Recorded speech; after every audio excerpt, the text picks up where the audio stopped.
The Everlasting Man by G.K. Chesterton. Part 1, Section 7 of the book. The War of the Gods and Demons. The materialist theory of history that all politics and ethics are the expression of economics is a very simple fallacy indeed. It consists simply of confusing the necessary conditions of life with the normal preoccupations of life that are quite a different thing.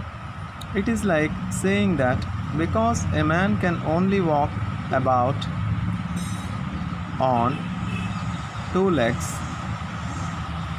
it is like saying that because a man can only walk about on two legs, therefore he never walks about except to buy shoes and stockings.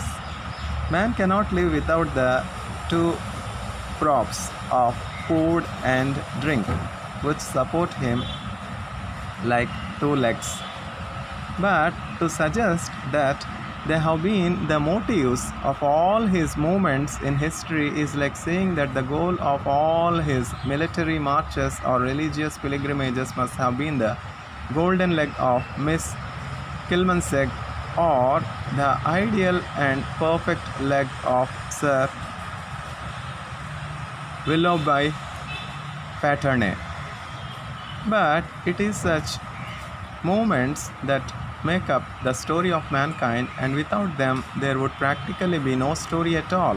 Cows may be purely economic in the sense that we cannot see that they do much beyond grazing and seeking better grazing grounds, and that is why a history of cows in 12 volumes would not be very lively reading. Sheep and goats may be pure economists in their external action at least, but that is why the sheep has hardly been a hero of epic wars and empires, thought worthy of detailed narration, and even the more active quadruped has not inspired a book for boys called Golden Deeds of Gallant Goats or any similar title. But so far from the movements that make up the story of man being economic, we may say that the story only begins where the motive of the cows and sheep leaves off. It will be hard to maintain that the Crusaders went from their homes into a howling wilderness because cows go from a wilderness to a more comfortable grazing grounds. It will be hard to maintain that the Arctic explorers went north with the same material motive that made the swallows go south. And if you leave things like all the religious wars and all the merely adventurous explorations out of the human story, it will not only cease to be human at all, but cease to be a story at all. The outline of history is made of these decisive curves and angles determined by the will of man. Economic history would not even be history. But there is a deeper fallacy besides this obvious fact that men need not live for food merely because they cannot live without food. But there is a deeper fallacy besides this obvious fact that men need not live for food merely because they cannot live without food. The truth is that the thing most present to the mind of man is not the economic machinery necessary to his existence, but rather that existence itself. The world which he sees when he wakes every morning and the nature of his general position in it, there is something that is nearer to him than livelihood, and that is life. For once, that he remembers exactly what work produces his wages and exactly what wages produce his meals, he reflects 10 times that it is a fine day or it is a queer world. Or wonders whether life is worth living.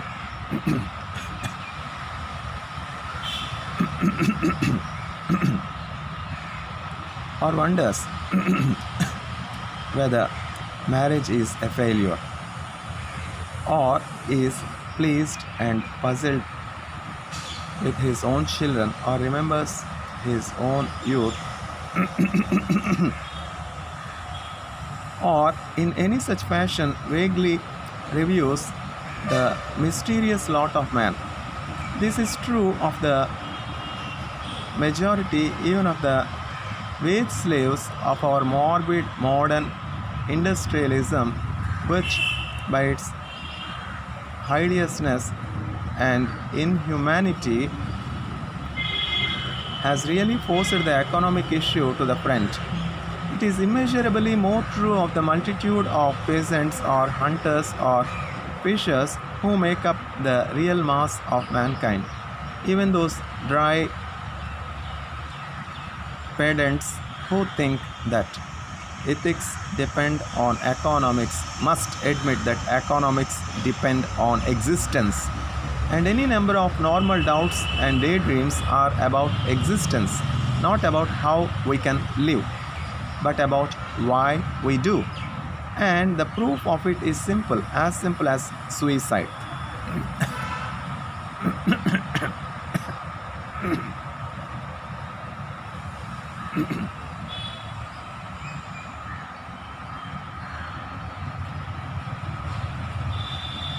Turn the universe upside down in the mind, and to turn all the political economies upside down with it. Suppose that a man wishes to die and the professor of political economy becomes rather a bore with his elaborate explanations of how he is to live.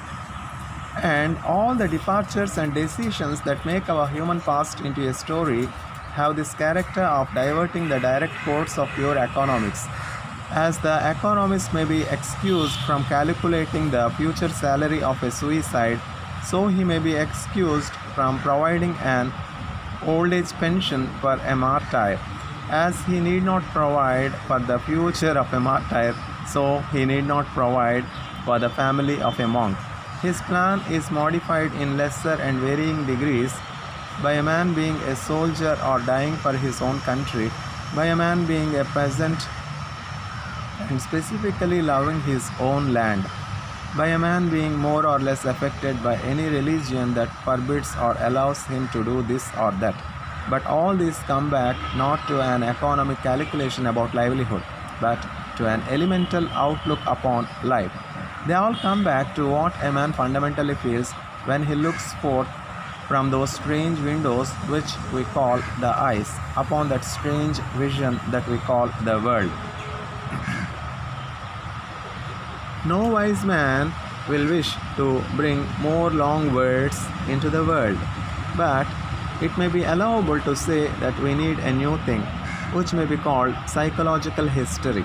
I mean the consideration of what things meant in the mind of a man, especially an ordinary man, as distinct from what is defined or deduced merely from official forms or political pronouncements. I have already touched on it in such a case as the totem or indeed any other popular myth. It is not enough to be told that a tomcat was called a totem, especially when it was not called a totem. We want to know what it felt like. Was it like Washington's cat or like a witch's cat?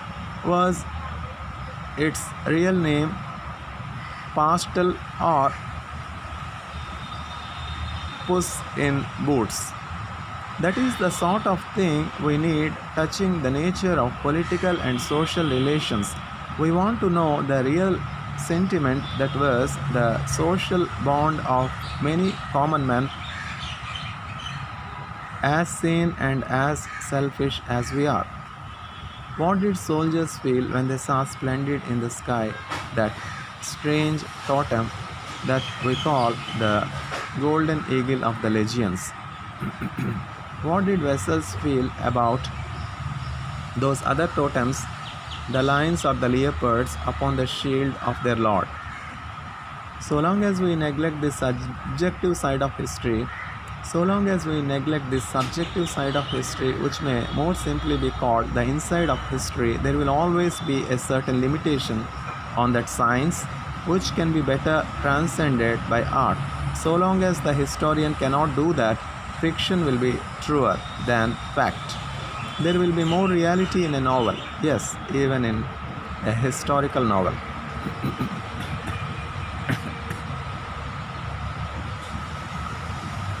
In nothing is this new history needed so much as in the psychology of war. Our history is stiff with official documents, public or private, which tell us nothing of the thing itself. At the worst, we only have the official posters, which could not have been spontaneous, precisely because they were official. At the best, we have only the secret diplomacy, which could not have been popular precisely because it was secret. Upon one or other of these is based on the historical judgment about the real reasons that sustained the struggle. Governments fight for colonies or commercial rights. Governments fight about harbors or high tariffs. Governments fight about harbors or high tariffs. Governments fight for a gold mine or a pearl fishery. It seems sufficient to answer that governments do not fight at all. Why do the fighters fight? What is the psychology that sustains the terrible and wonderful thing called a war?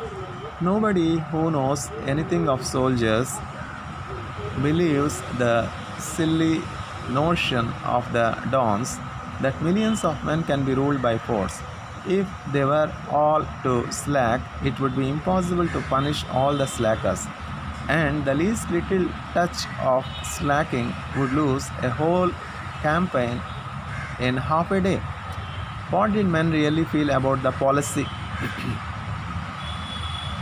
If it be said that they accepted the policy from the politician, what did they feel about the politician?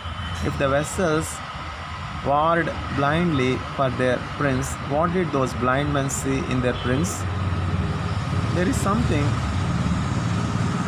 we all know which can only be rendered in an appropriate language as realpolitik. As a matter of fact, it is an almost insanely unreal politic. It is always stubbornly and stupidly repeating that men fight for material ends, without reflecting for a moment that the material ends are hardly ever material to the men who fight. In any case, no man will die for practical politics, just as no man will die for pay. Nero could not hire 100 Christians to be eaten by lions at a shilling an hour. Nero could not hire 100 Christians to be eaten by lions at a shilling an hour. For men will not be martyred for money, but the vision called up by realpolitik or realistic politics is beyond example crazy and incredible. Does anybody in the world believe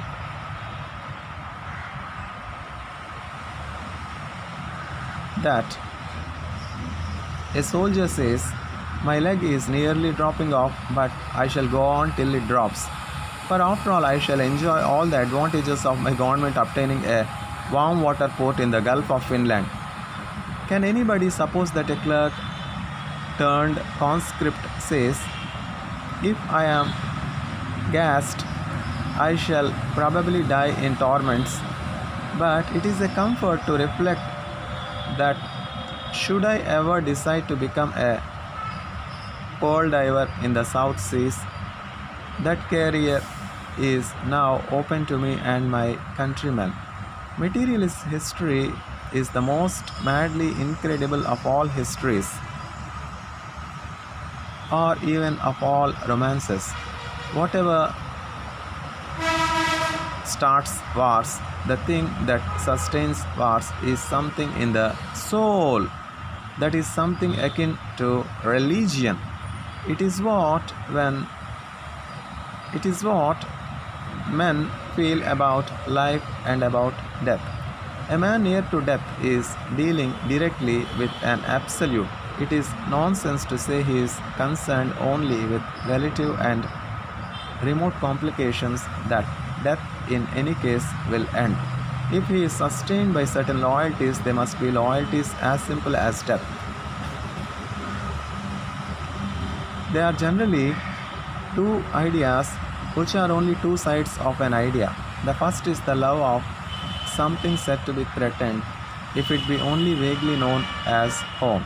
The second is dislike and defiance of some strange thing that threatens it. The first is far more philosophical than it sounds, though we need not discuss it here. A man does not want his national home destroyed or even changed, because he cannot even remember all the good things that go with it, just as he does not want his house burned down, because he can hardly count all the things he would miss. Therefore, he fights for what sounds like a hazy abstraction but is really a house. But the negative side of it is quite as noble as well as quite as strong.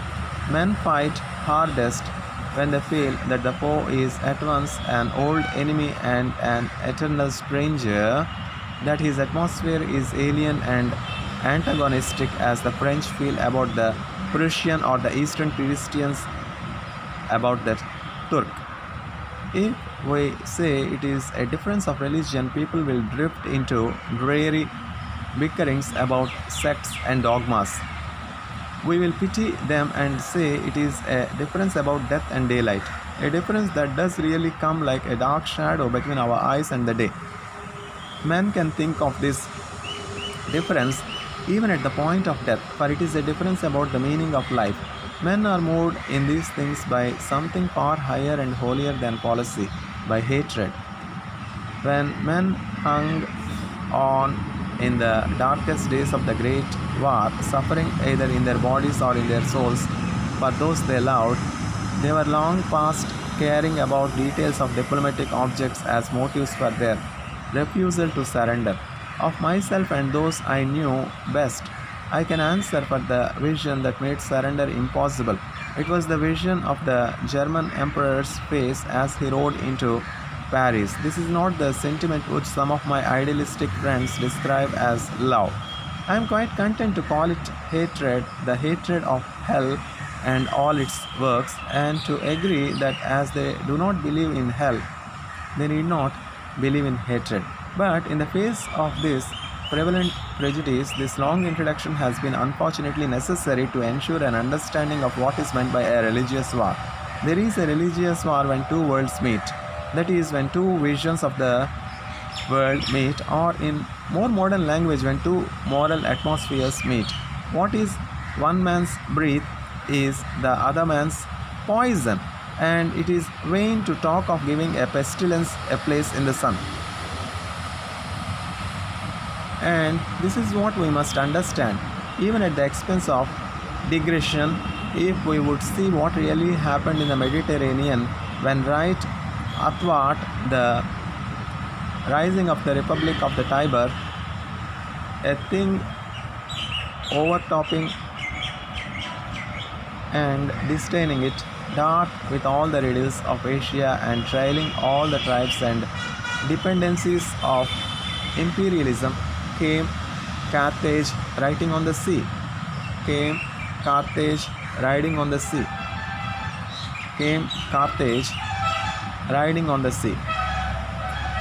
The ancient religion of Italy was on the whole that mixture which we have considered under the head of mythology, save that where the Greeks had a natural turn from the mythology, the Latins seem to have had a real turn for religion. Both multiplied gods, yet they sometimes seem to have multiplied them for almost opposite reasons. It would seem sometimes as if the Greek polytheism branched and blossomed upwards like the bough of a tree, while the Italian polytheism ramified downward like the roots. Perhaps it would be truer to say that the former branches lifted themselves lightly, bearing flowers, while the later hung down, being heavy with fruit. I mean that the Latins seemed to multiply gods to bring them nearer to man, while the Greek gods rose and radiated towards into the morning sky. What strikes us in the Italian cults is their local and especially their domestic character. We gain the impression of divinities swarming about the house like flies, of deities clustering and clinging like bats about the pillars, or building like birds under the eaves. We have a vision of a god of roofs and a god of gateposts, of a god of doors, or even a god of drains. It has been suggested that all mythology was a sort of fairy tale, but this was a particular sort of fairy tale which may truly be called a fireside tale or a nursery tale, because it was a tale of the interior of the home, like those which make chairs and tables talk like Elvis.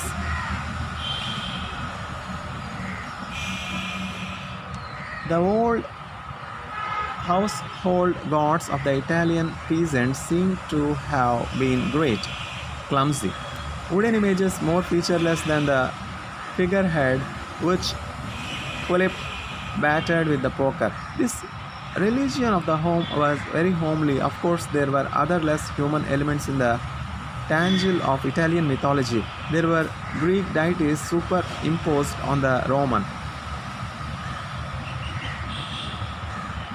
There were here and there uglier things underneath, exponents in the cruel kind of paganism, like the Arisian rite of the priest slaying the slayer. But these things were always potential in paganism. They are certainly not the peculiar character of Latin paganism. They are certainly not the peculiar character of Latin paganism. The peculiarity of that may be roughly covered by saying that if mythology personified the forces of nature, if mythology personified the forces of nature, this mythology personified nature as transformed by the forces of man. It was the god of the corn and not of the grass, of the cattle and not the wild things of the forest. In short, the cult was really a culture, as when we speak of it as agriculture.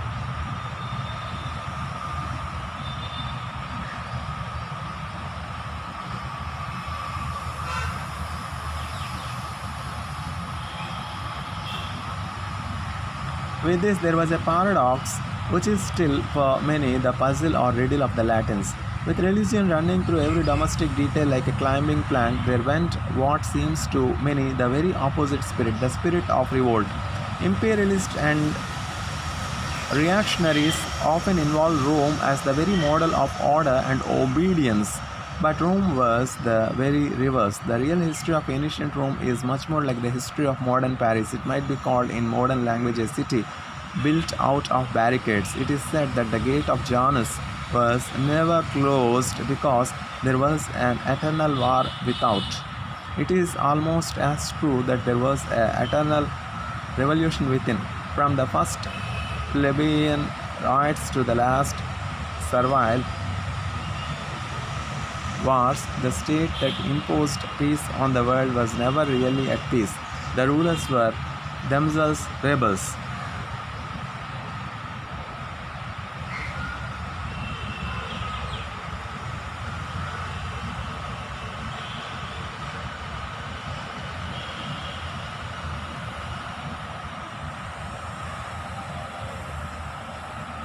There is a real relation between this religion in private and this revolution in public life. Stories, nonetheless heroic for being hackneyed, remind us that the republic was founded on a tyrannicide that avenged an insult to a wife, that the tribunes of the people were re-established after another which avenged an insult to a daughter. The truth is that only men to whom the family is sacred will ever have a standard or a status by which to criticize the state. They alone can appeal to something more holy than the gods of the city, the gods of the hearth. That is why men are mystified in seeing that the same nations that are thought rigid in domesticity are also thought restless in politics. For instance, the Irish and the French. It is worthwhile to dwell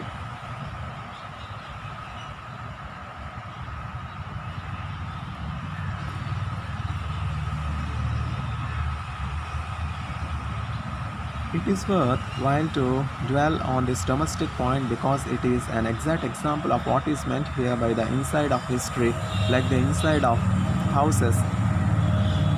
It is worthwhile to dwell on this domestic point because it is an exact example of what is meant here by the inside of history, like the inside of houses.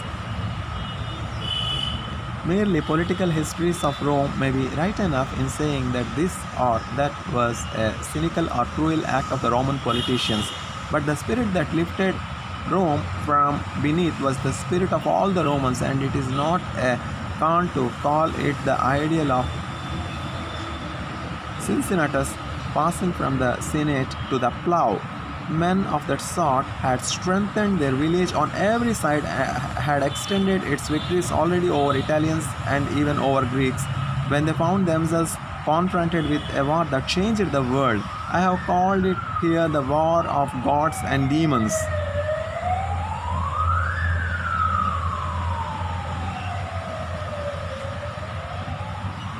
There was established on the opposite coast of the island sea a city that bore the name of the New Town. It was already much older, more powerful, and more prosperous than the Italian town, but there still remained about it an atmosphere that made the name not inappropriate. It had been called New because it was a colony like New York or New Zealand. It was an outpost or settlement of energy and expansion of the great commercial sites of Tyre and Sidon. There was a note of the new countries and colonies about it, a confident and commercial book. A confident and commercial outlook.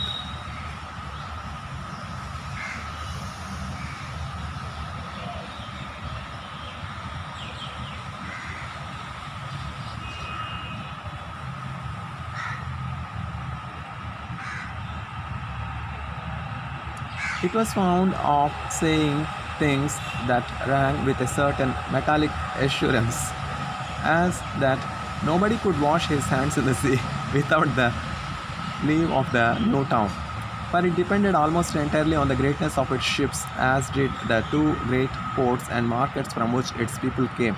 It brought from Tyre and Sidon a prodigious talent for trade and considerable experience of travel. It brought other things as well. In a previous chapter, I have hinted at something of the psychology that lies behind a certain type of religion. There was a tendency in those hungry for practical results apart from poetical results to call upon spirits of terror and compulsion, to move Acheron in despair of bending the gods.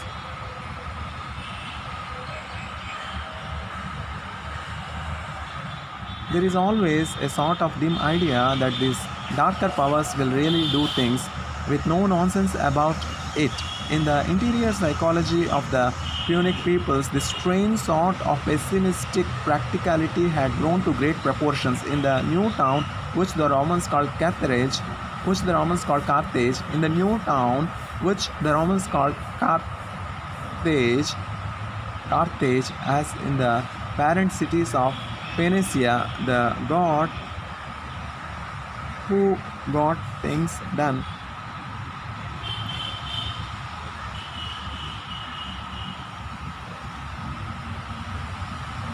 Bore the name of Moloch, who was perhaps identical with the other deity whom we know as Baal, the Lord. The Romans did not at first quite know what to call him or what to make of him. They had to go back to the grossest myth of Greek or Roman origins and compare him to Satan devouring his children.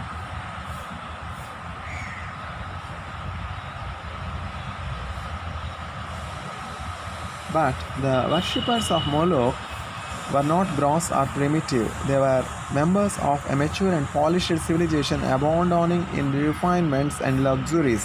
They were probably far more civilized than the Romans, and Moloch was not a myth, or at any rate his meal was not a myth. These highly civilized people really met together to invoke the blessing of heaven on this empire by throwing hundreds of their infants into a large furnace. We can only realize the combination by imagining a number of Manchester merchants with chimney pot hats and mutton chop whiskers going to church every Sunday at 11 o'clock to see a baby roasted alive.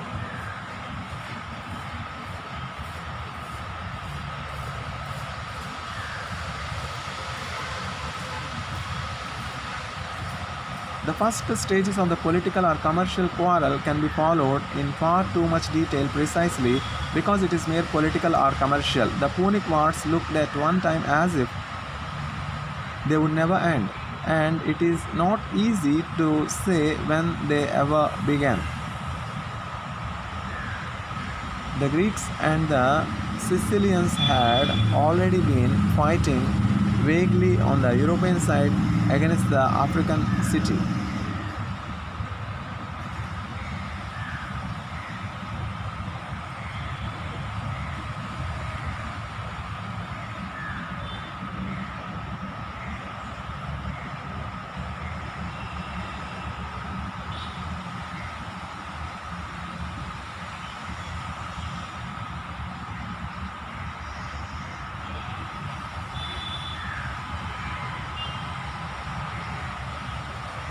Carthage had defeated Greece and conquered Sicily. Carthage had also planted herself firmly in Spain, and between Spain and Sicily the Latin city was contained and would have been crushed if the Romans had been of the sort to be easily crushed. Yet the interest of the story really consists in the fact that Rome was crushed. If there had not been certain moral elements as well as the material elements, the story would have ended where Carthage certainly thought it had ended. It is common enough to blame Rome for not making peace, but it was a true popular instinct that there could be no peace with that sort of people.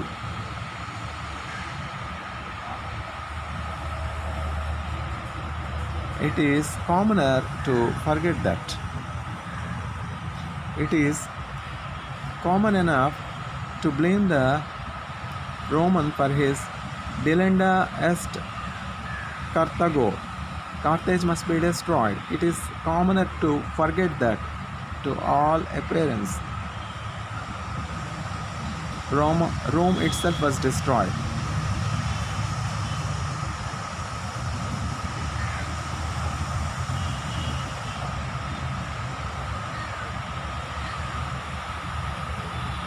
It is common enough to blame the Roman for his delenda est Carthago. Carthage must be destroyed. It is commoner to forget that, to all appearance, Rome itself was destroyed.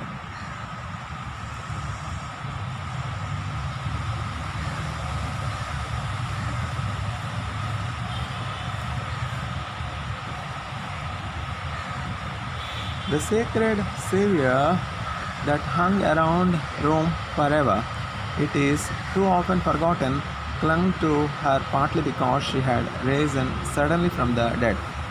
Carthage was an aristocracy. Carthage was an aristocracy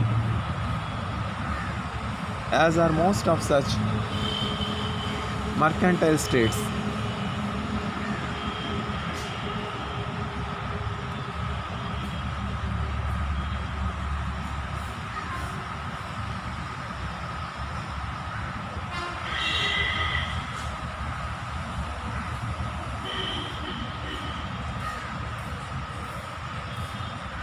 The pressure of the rich on the poor was impersonal as well as irresistible, for such aristocracies never permit personal government, which is perhaps why this one was jealous of personal talent.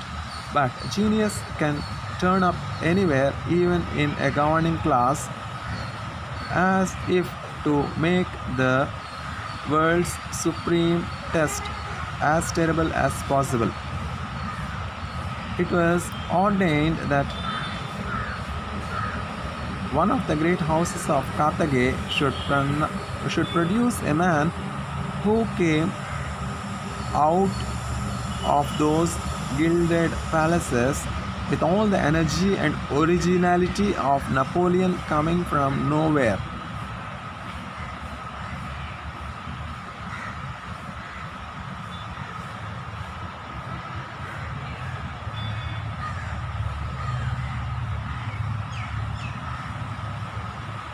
At the worst crisis of the war, Rome learned that Italy itself, by a military miracle, was invaded from the north. Hannibal, the Grace of Baal, as his name ran in his own tongue, had dragged a ponderous chain of armaments over the starry solitudes of the Alps, and pointed southward to the city which he had been pledged by all his dreadful gods to destroy. Hannibal marched down the road to Rome, and the Romans who rushed to war with him felt as if they were fighting with a magician.